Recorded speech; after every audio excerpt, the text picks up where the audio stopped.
레버리지라는 책입니다. 이 지렛대 원리죠. 그래서 조그만 거로 해내서 큰 걸 이루다. 이 지렛대 원리를 이용한 거죠. 그래서 이 자본주의 사회에서는 이 숨겨진 부의 비밀이 레버리지라는 겁니다. 이 레버리지라는 책을 읽을 때 이게 결국은 부자들에 해당되는 부분이 큰 것 같아요. 부자들한테는 레버리지 크죠. 왜냐하면 자본이 있기 때문에. 근데 가난한 사람들이 레버리지를 할 수 있나? 그 전까지 시드머니, 돈이 필요하겠죠. 레버리지는 자본주의 속에서 숨겨진 부의 비밀인데 20개를 제가 정리했어요. 레버리지 개념, 적용 방법, 장기적 성공 전략. 레버리지의 본질을 보자. 이 톱니 효과 있죠. 이렇게 톱니를 해서 효과인데 가장 좋은 것은 비용을 아끼는 거죠. 최소 비용으로 최대 효과. 그러면 또 작은 힘으로 큰 결과를 만족하는 거죠. 그래서 우리가 뭐 지구를 지렛 대만 큰 거 있으면 지구를 든다고 하는 것도 레버리지입니다. 톱니바퀴처럼 여러 요소가 서로 작용하여 효과를 증폭시키고 현대 기술가 레버리지인데 우리가 제가 스마트폰도 많이 사용하고 있어요. 챗 GPT나 제미나이, 퍼플렉시티, 최근에 중국 거 딥시크까지 하고 있어요.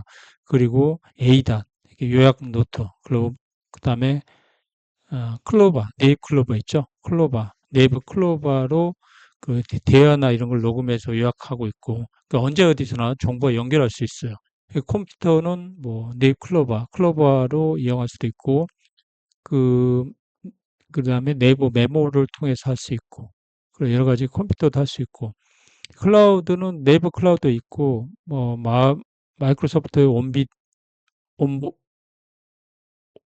온 소프트웨어도 있죠. 그래서 대량의 데이터를 저장하고 공유하고 그래서 이거를 컴퓨터에 있는 내용을 저장할 수 있어요. 현대 기술은 레버리지 효과를 극대화할 수 있는 도구, 뭐 챗GPT, 제미나 이런 것도 할 수 있습니다. 레버리지는 초기는 효과가 느려요. 그러니까 이거는 결국은 뭐 그 스노볼 이펙트인데 이거는 뭐 우리가 지출을 줄이고 예금, 자산을 늘리는 경우도 동일합니다. 그래서 초기는 레버리지 효과가 짧지만 중기로 갈수록 복리 효과 늘어나고 장기로 눈덩이 효과가 큰 결과를 얻죠. 이게 지출을 줄이고 예금을 모아서 돈을 이렇게 불리는 효과도 이 레버리지 이펙트에 들어갑니다. 자, 미래 비전을 설정해야 돼요. 비전이 없으면 안 됩니다. 미래에 대한 명확한 그림. 이게 그 내면에서 나와야 돼요. 제가 저번에 읽었던 책, 그, 수고하는 사람들 7가지 법칙에서도 내면에서 이 동기부여가 되는 거예요. 그 다음에 목표를 설립하고, 구체적이고 측정 가능한 목표. 그 다음 지속적으로 자기 개발을 통해 목표를 접근해야 돼요. 이 핵심 영역에 집중하는 거, 이게 이제 밸류, 가치가 있어야 돼요. 핵심 가치. 그 다음에 비전, 장기적 목표. 그다음에 핵심 결과 영역에 대한 중요한 성과 영역. 그다음에 인컴이 없으면 안 돼요. 일단 우리가 뭐 여러 가지 앞에 가치 비전, 핵심 결과 영역이 있다 하진데 소득 창출의 업무가 없다. 이거는 뭐 안고 없는 찐빵이 되겠죠. 수익을 창출하는 핵심 업무가 있어야 됩니다. 자, 인적 네트워크도 중요해요. 이게 뭐 아무리 능력이 있어도 인적 네트워크를 잘 못 만나면 실패해야 되고 능력이 없어도 인적 네트워크를 잘 구축한 경우는 성공한 사람도 많이 봤습니다. 그러나 자기의 능력을 개발해야 돼요. 자, 우수한 모임에 참여해서 자신보다 뛰어난 사람과 교류하여 성장하고 경험 많은 멘토를 찾아서 고수를 찾는 거죠. 서로의 지식과 경험을 나누어서 함께 발전한 거죠. 제가 거래처한테도 이렇게 대응하고 있어요. 이 가족과 함께 비전도 제일 중요한 것 같아요.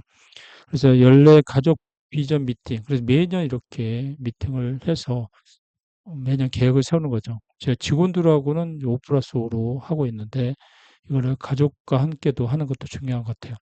서로 가치관을 이해하고 존중하고 자녀에게 목표 설정 중요성을 가르치고 그다음에 실행력, 목표를 향해 행동하는 자세도 교육하죠. 이 독서가 중요합니다. 이 독서의 레버리지 효과는 어떤 거냐? 지식을 확장하고 새로운 정보 아이디어로 근데 보는 시야도 다양한 관점을 이해해야 되고 창의성도 향상되고 그다음에 지속적인 학습으로 자기가 개인적인 성장이 됩니다. 자, 효과적인 리더십은 협력을 해야 돼요. 동료들과, 부하 직원과.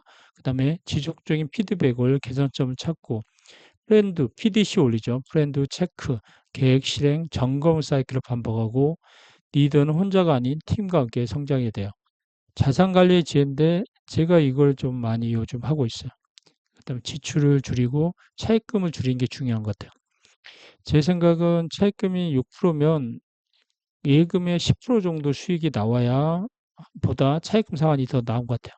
예금은 10%에도 15.4% 소득세를 내야 되고 그다음에 잘못하면 종합과세가 되잖아요. 그리고 이게 안정적인 수익이 아니기 때문에 10% 정도면 제 생각은 차익금 먼저 상환하는 거. 그래서 미래의 소득을 만들어서 자산에 투자하기 전에 부채를 상환하는 게 중요합니다. 그 소비형 자산, 비싼 차나 비싼 능력도 안 되는데 비싼 아파트 사는 경우 문제가 되죠. 레버리지를 극대화하는 요소가 세 가지가 있는데 지속적, 꾸준히 노력을 해야 돼요. 그다음에 최소 비용. 그래서 우리가 기업들도 그 OEM, 그 예조업체를 쓰는 이유가 최소 비용으로 최대 효과를 추구하기 위해서 하는 겁니다. 효율성을 추구하는 거죠. 그래서 창의성은 새로운 방법을 찾아 혁신적인 결과를 만드는 거죠. 그래서 창의성이죠. 그래서 레버리지에 대해서 설명을 드렸습니다. 레버리지는 조금 어느 정도 돈이 모이는 경우, 그리고 자본주의를 잘 아는 경우, 이게 좀 많이 레버리지라는 책이 마음에 와 닿을 것 같습니다. 그러면 소득이 없고 자금이 없을 경우는 이 책을 읽어도 불평이 할 수밖에 없는 것 같아요. 감사합니다.